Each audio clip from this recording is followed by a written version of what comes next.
Assalamualaikum warahmatullahi wabarakatuh. Dan selamat siang anak-anak. Gimana kabar kalian? Ya, semoga selalu sehat walafiat.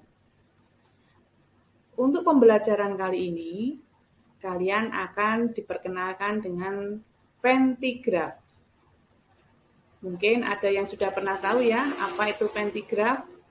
Ya, benar. Cerpen 3 paragraf. Ya. Cerpen 3 paragraf di sini akan saya kaitkan dengan pembelajaran tentang cerita pendek atau cerpen.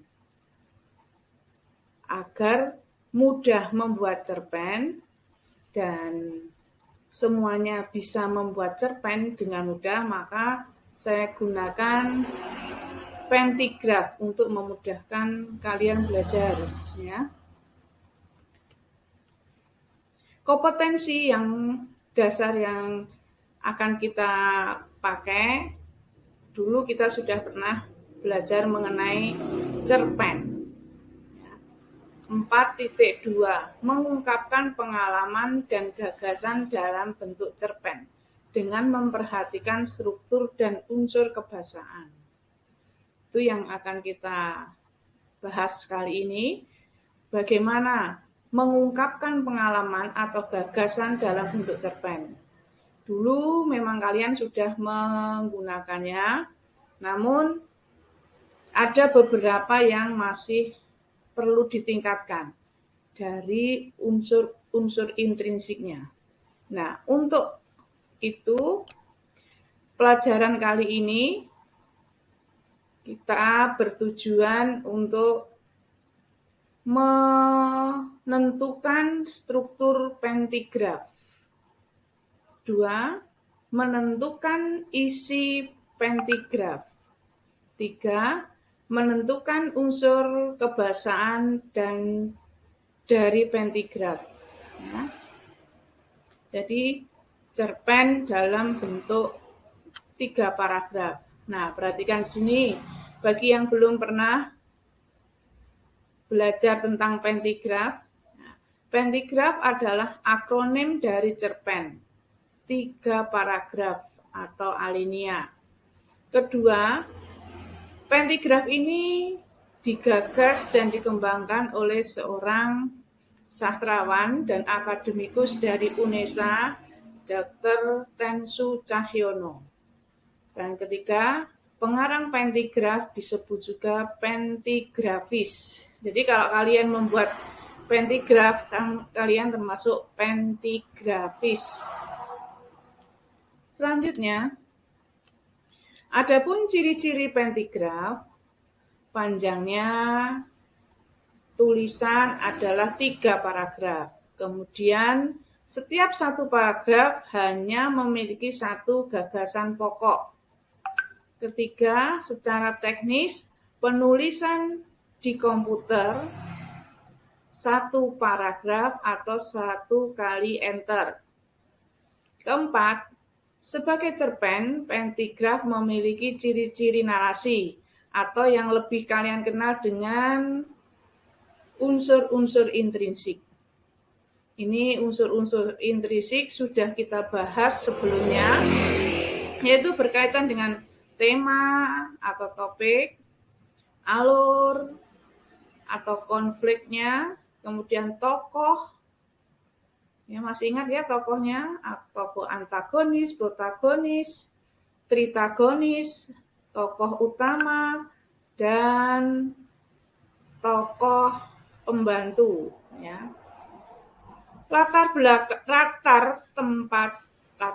Latar dibedakan menjadi 3, yaitu latar waktu, tempat, dan suasana. Sedangkan sudut pandangnya ada 2, sudut pandang orang pertama dan orang ketiga. Kemudian ada amanat, jadi pesan yang ingin disampaikan. Hampir sama ya, seperti membuat cerpen, namun pentigraf lebih mudah. Ya. Nanti kalian bisa minta bantuan kepada saudara atau orang tua kalian. Selanjutnya, tata cara menulis dialog yang benar. Perhatikan penggunaan tanda titik di akhir dialog. Di situ ada tanda titik di akhir dialog. Nah, tempatnya di depan atau di belakang dari tanda petik. Kalau dialog seperti contoh, aku yakin dia pemenangnya, maka lebih dulu titiknya daripada tanda petik. Kemudian yang kedua, tanda kutip di akhir dialog. Misalnya di situ, dia memang sangat berbakat menatap Bayu kagum. Kemudian dia memang sangat berbakat menatap Bayu kagum. Apa perbedaannya di situ? Coba kalian perhatikan. Ya, titiknya samar, tanda petiknya sama ya. Ya, yang benar ada huruf besar. Ya, huruf awal narasi didahului oleh huruf kapital. Sesudah tanda titik berarti ada kalimat baru sehingga menggunakan huruf besar. Ya, berbeda dengan tanda koma. Ya, misalnya kalimat langsung. Saya meminjam buku kamu, kata Ani misalnya. Nah, itu tandanya tanda petik. Hurufnya setelah tanda petik huruf kecil karena bukan tanda titik. Ya. Itu huruf awal narasi harus didahului huruf kapital. Selanjutnya, jika narasinya berada di awal, ya, narasi berada di awal, maka ketentuannya seperti ini. Andi tersenyum, koma, tanda petik, kamu adalah sahabatku. Contoh yang benar, Andi tersenyum, titik. Kamu adalah sahabatku. Nah, kalau tanda titik, itu berarti berikutnya huruf besar. Andi tersenyum, itu tidak sama dengan Andi bertanya atau Andi berkata. Tidak sama ya. Kalau Andi tersenyum kan tidak mengucapkan kata-kata, berbeda dengan Andi berkata, itu berbeda ya. Karena itu kata-katanya. Kalau ini bukan, kalimat yang berbeda. Kemudian penggunaan tanda baca. Yang pertama kenapa salah? Nah itu huruf awal dalam dialognya sudah benar pakai kapital, tetapi penulis menggunakan tanda baca koma. Nah ini ya lebih jelasnya yang seharusnya tanda titik. Karena itu ada dua kalimat. Masih ingat ciri-ciri kalimat secara tulisan itu diawali huruf besar, diakhiri titik. Yang di awal itu ada huruf besar, diakhiri titik, bukan koma. Berikutnya, struktur pentigraf. Nah, strukturnya di situ ada 3. Yang pertama, paragraf pertama disebut orientasi. Orientasi berisi mengenai pengenalan tokoh dan latar tempatnya atau suasananya. Jadi ada latar tempat dan penokohan. Kemudian paragraf kedua berisi komplikasi atau permasalahan. Jadi nanti paragraf kedua dalam pentigraf adalah komplikasi. Sedangkan paragraf ketiganya disebut resolusi, penyelesaian. Ya, berbeda dengan fabel di dalam pentigraf tidak ada namanya koda. Kodanya tidak ada. Berikutnya Untuk pemula, formulanya menurut Dr. Tensu Cahyono, yaitu satu, dalam pentigraf harus fokus pada masalah atau persoalan yang dihadapi seseorang tokoh dalam cerita tersebut atau tema yang diangkat.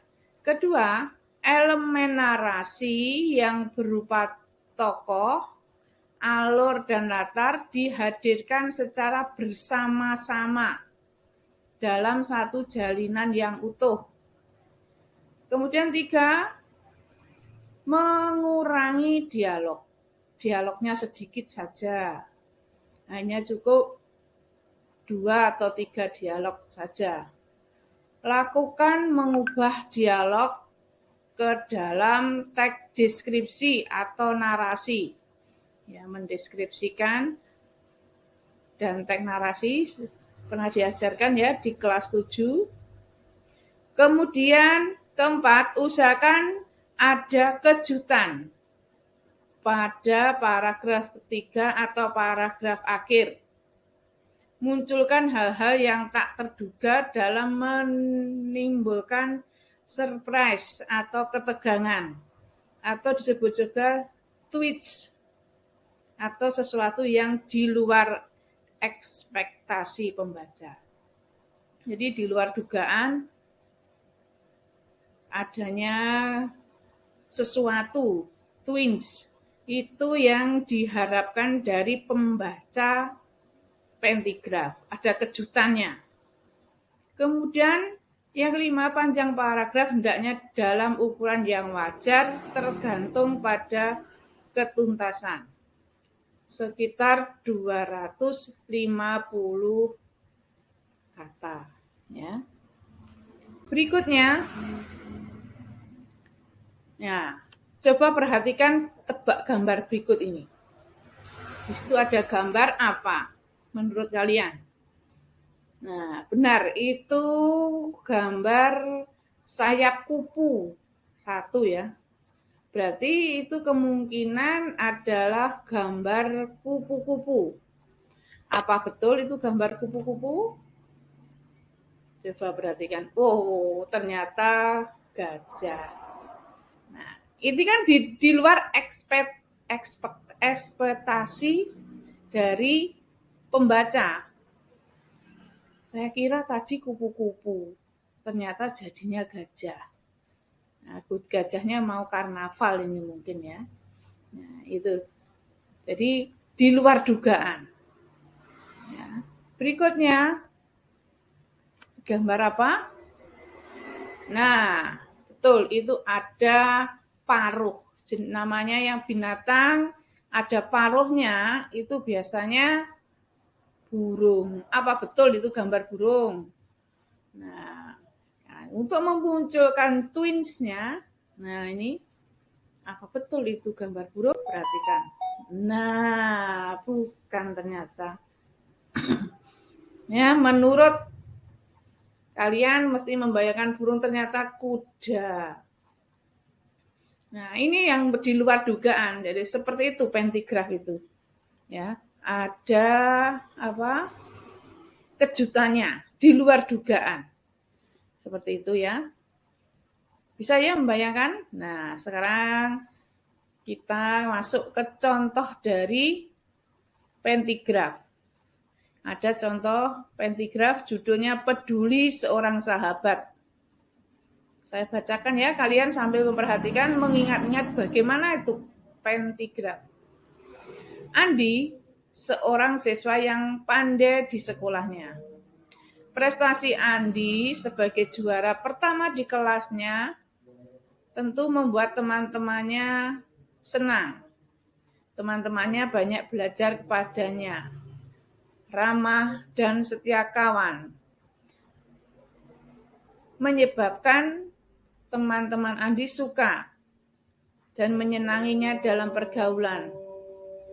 Andi sering menolong teman-temannya bila mengalami kesulitan dalam belajar.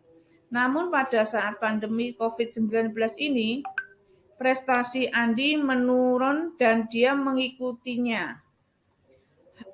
Hal ini disebabkan ayahnya diberhentikan dari pekerjaan dan ibunya tidak bekerja, hanya mengurus adik-adiknya yang masih kecil. Ayah Andi hanya buruh pabrik dengan penghasilan pas-pasan, sehingga saat kekurangan akhirnya Andi tidak bisa mengikuti kegiatan PJJ karena tidak mempunyai uang untuk membeli pulsa. Teman-teman Andi kaget antara prestasi Andi menurun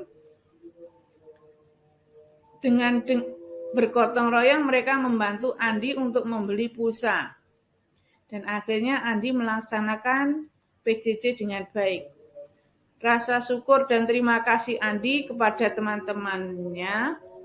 Sejak saat itu mereka hidup bersama dan bahagia. Bekerja sama untuk saling membantu. Nah, kita sebagai teman harus mempunyai rasa kepedulian dengan seorang sahabat, ya. Itu namanya anak yang mempunyai karakter yang baik. Kemudian contoh kedua, ini tokoh utamanya ayam jago. Jadi di dalam pentigraf boleh menggunakan tokohnya ayam atau binatang. Berbeda di cerpen, kalau di cerpen itu tokohnya adalah manusia. Coba dengarkan. Seekor ayam jago terbangun tengah malam. Pelan-pelan matanya terbuka dan melihat benda bundar di langit. Tergesa-gesa ia bangun dan mengepakkan sayapnya. Kukuruyu! Warga desa terbangun mendengar suara kokok ayam jago. Wah, tidak terasa. Sudah pagi lagi, kata sapi. Tapi mengapa pagi ini gelap sekali ya? Kata bebek. Tiba-tiba burung hantu datang. Mengapa kalian ribut pada tengah malam begini? Semua bingung mendengar kata-kata burung hantu. Tadi kami bangun mendengar suara kokok ayam jago, kata sapi. Maaf, tadi aku melihat benda bundar di langit. Kukira itu matahari, kata jago. Taulah semua, rupanya ayam jago salah melihat bulan, dianggap matahari. Semua akhirnya kembali ke rumah masing-masing dan tidur kembali. Nah, di situ adanya salah. Nah, contoh berikutnya. Kalau tadi sudut pandangnya manusia, kemudian binatang, sekarang coba sudut pandangnya siapa ini yang membuat karangan. Perhatikan. Danau biru. Hamparan air terpapang di hadapan danau ini teramat sangat indah. Beberapa tumbuhan liar justru makin menambah keindahan danau itu. Aku larut imajinasi, merangkai bentuk keindahan semu. Tak kupeduli teriakan orang-orang di belakangku. Jembatan ini masih terlalu lama kultiti. Sesaat seketika menjadi begitu damai. Aku seperti melayang-layang di antara mega di angkasa. Pesona danau ini begitu melenakan hasrat, membentuk sebuah fata morgana abadi. Begitu mendamaikan jiwaku yang luntang-lantung karena kekecewaan, karena sebuah pengkhianatan cinta. Esok hari, sekitar danau ramai oleh riuh gembira warga yang berdatangan berebut ingin menyaksikan sesuatu yang tiba-tiba menggemparkan. Padahal hari ini adalah hari Senin. Kenapa tidak dari kemarin saja kalian datang? Bisikku lirih. Tim SAR telah berhasil mengevakuasi jasadku yang ditemukan tenggelam terkait di dasar danau. Nah, di sini sudut pandangnya orangnya siapa? Nah, aku yang sudut pandang orang pertama, tetapi orangnya sudah meninggal. Jadi ini mungkin yang menulis arwah ya. Nah, arwahnya menulis dikirimkan buat kalian. Nah, sedangkan berikutnya ini kisah sedih di malam Sabtu. Nah, di sini juga sama ada twinsnya. Saya tunjukkan saja twinsnya. Ya, terakhir, sakit hatiku mendengar kata-kata itu. Perih, aku belum rela kau tinggalkan pada kecelakaan yang menimpamu 3 bulan yang lalu. Di sini ada seseorang yang menunggu, ternyata dia sudah meninggal. Bisa dibaca lagi. Nah, demikian tadi anak-anak pentigraf, materi pentigraf hari ini. Saya harap kalian menyusunnya dalam bentuk paragraf. Temanya bebas, kalian boleh memilih yang menarik, boleh ide dari orang tua, kakak, ceritanya menarik, ada twinsnya. Tahu ya, twinnya ada kejutan, karena itu yang ditunggu-tunggu. Unsur-unsurnya sama, ciri-ciri sudah disebutkan. Coba kalian buat agar kalian bisa menyusun pentigraf dengan sebaiknya. Saya tunggu hasil karya kalian. Masukkan dalam Google Classroom di Google Suite. Ya. Kemudian kirim ke Bu Rahayu. Demikian tadi yang bisa saya sampaikan. Semoga bermanfaat dan bisa kalian petik hasilnya.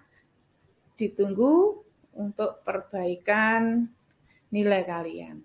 Demikian anak-anak. Salam sehat ya, jaga prokes. Dan wassalamualaikum warahmatullahi wabarakatuh.